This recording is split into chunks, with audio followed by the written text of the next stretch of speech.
안녕하세요. 법률사무소 하랑의 정일순 변호사입니다.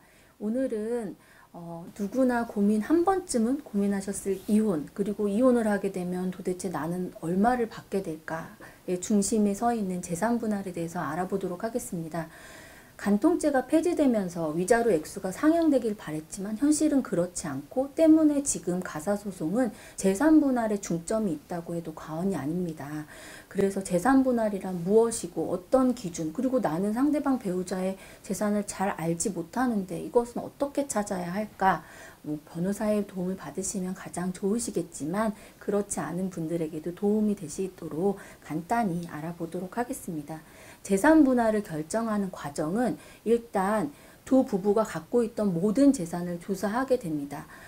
저번에도 간략히 말씀드렸지만 가장 큰 집이 있겠죠. 이게 자가라면 시가가 될 것이고, 시가에서 근저당 채무가 있다면 이를 공제한 금액이고, 전세보증금이 있다면 그 금액으로 확정이 되시는 거고, 그 외에 각각 상대방의 예금, 보험도 해약하는 것이 아니라 소송 시점을 기준으로 해약 환급금이 얼마나 되는지를 보험회사에 조회해서 그것도 나오게 되고요. 자동차가 있을 수 있고 개인 영업을 하시는 경우라면 권리금에 대해서 논란의 여지가 있지만 실무에서는 권리금에 대해서 이 권리금 얼마나 받을 수 있는 상가이냐에 대해서 감정도 이루어지고, 이것이 권리금 5억짜리 상가이다라고 해서 꼭 5억을 그러면 반반 나눠라는 아니더라도, 왜냐하면 권리금은 실제로 회수해야만 되는 거고 요즘처럼 상권이 죽어 있으면 못 받게 될 수도 있으니까요. 그렇더라도 이 경우 참작의 요소는 됩니다. 그래서 여러 가지 내 재산이 단순히 그냥 집만 나누는 것이 아니라 상대방 배우자가 어떤 한 회사에 오랫동안 근무하고 계셨다, 또는 1년 이상 근무하셨다고 하면 퇴직금 역시 재산 분할의 대상에 포함이 됩니다. 다만 예전에는 퇴직금도 전체 액수를 포함시켰다면 점점 소송의 기술이 발달하면서 그것도 혼인 기간 중 적립된 퇴직금을 보통 바탕으로 하고 있고요. 요즘에 또 하나 논점이 되고 있는 것이, 대부분 재산 분할을 할 때 지금 말씀드린 사적인 재산만을 생각해서 재산 분할을 하고 어떻게 나누어 갖고 이런 결정이 났었는데, 5년 이상의 혼인관계를 유지하셨으면 국민연금법에 의한 연금, 공무원연금법에 의한 이혼하시더라도 나중에 연금을 왜 전 배우자가 갖고 가냐, 이런 억울함을 토로하시는 경우도 있는데, 이것도 당연히 배우자의 수급권이 인정되기 때문에 소송으로 다투어진다면 만약에 내가 연금을 받게 되는 조건, 아니면 연금을 포기하는 조건으로 어떤 부분을 더 드린다든지, 이 부분을 명확하게 하지 않으면 이혼을 한 이후라도 연금 수급권자 된 나이가 되시면 배우자에게 이것이 나누어진다는 점도, 이렇게 쌍방의 재산을 모두 확인하고 또 각각 채무가 있다면 그 채무를 공제하고 두 부부의 순재산이라고 표현하는데 결국에는 순가치겠죠. 그것을 어떻게 몇 대 몇으로 나눌까가 중심이 되는 것입니다. 저번에도 무조건 5대5는 아니고요. 혼인기간, 또 혼인을 어떻게 그 재산 증식에 기여했는지에 따라서 구체적인 기여분이 결정이 됩니다. 그리고 말씀드린 대로 나는 그런데 배우자의 재산을 모른다, 이걸 어떻게 조회하냐 할 때, 배우자가 우리가 살고 있는 집뿐만 아니라 상속받은 재산이라든지 다른 곳에 갖고 있는 부동산에 대해서는 국토해양부나 아니면 지방자치단체의 재산세 납부 내역을 보시면 될 것 같고요.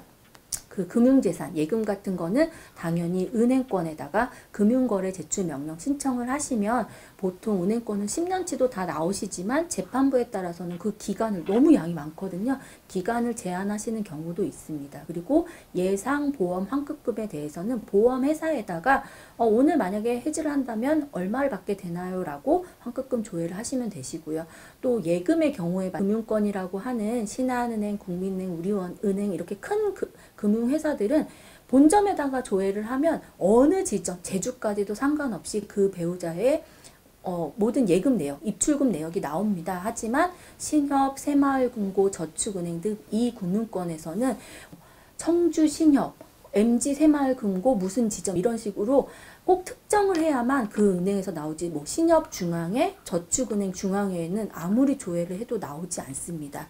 그래서 재산을 좀 숨겨 놓으시려는 분들에게는 또 좋은 팁이 되겠죠. 그리고 자동차의 경우에는 차량 등록 사업소 이런 곳에 문의하시면 등록번호 이런 게 나옵니다. 그래서 이런 식으로 나눌 재산을 확정을 하고 재산만 나오면 되는 것이 아니라 시가도 확정을 해야 되는데요. 부동산의 경우에는 아파트는 KB 은행에서 하고 있는 부동산 시세라든지 국토해양부 실거래가를 통해서 쉽게 시가 감정 같은 것을 하지 않고도 쉽게 시가를 확정할 수 있는데 단독주택이나 뭐 이런 경우에는 조금 힘듭니다. 서로 합의가 되지 않으면 그 주택의 값이 얼마인지를 확인하기 위해서 또 사실 상당한 금액을 들여서 시가 감정을 해야 됩니다.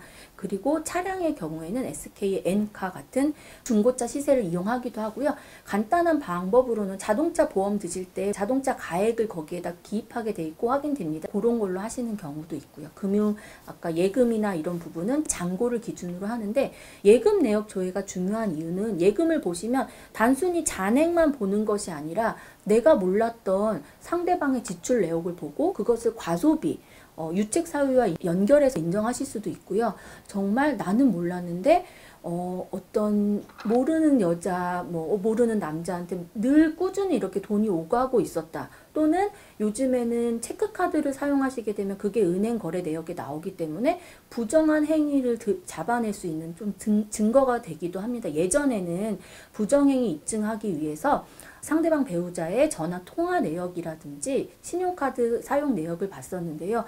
이게 개인정보 추세에 따라서 저는 사실 이런 소송에서조차 왜 상대방 이렇게까지 보호해야 하는지 저는 개인적으로 좀 의문입니다만 이게 점차 축소되어 있는 방향이기 때문에 예금 거래 내역은 허락해 주신다면 지금 조회 시점부터 10년치 다 많이 하시는 게 좋을 것 같습니다.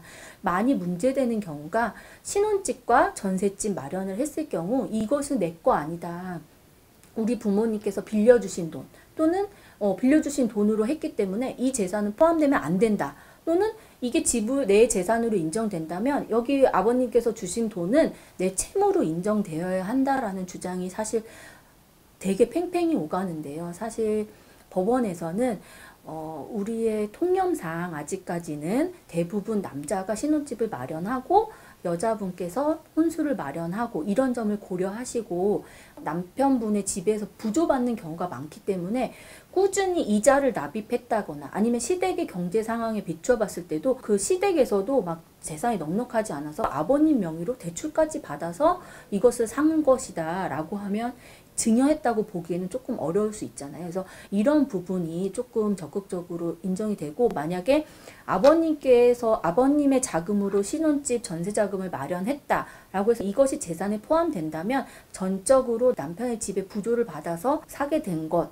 이란 점을 인정해서 5대5가 아닌 여성의 비율을 조금 낮추려는 경향이 있습니다. 다만 이것은 한 5년차 미만의 부부의 얘기지 5년 이상 10년이 가까이 되는 부부의 경우에는 사실 자금의 원천이 누구였나 보다는 이것을 어떻게 운용해서 한 1억짜리 집으로 이사를 하면서 1억 5천, 2억짜리 됐냐 그 과정을 보시기 때문에 혼인 기간이 길어진다면 이것도 역시 공평하게 나누실 수 있습니다.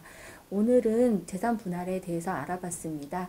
자세한 상담은 법률사무소 하랑을 통해서 해주시기 바랍니다. 감사합니다.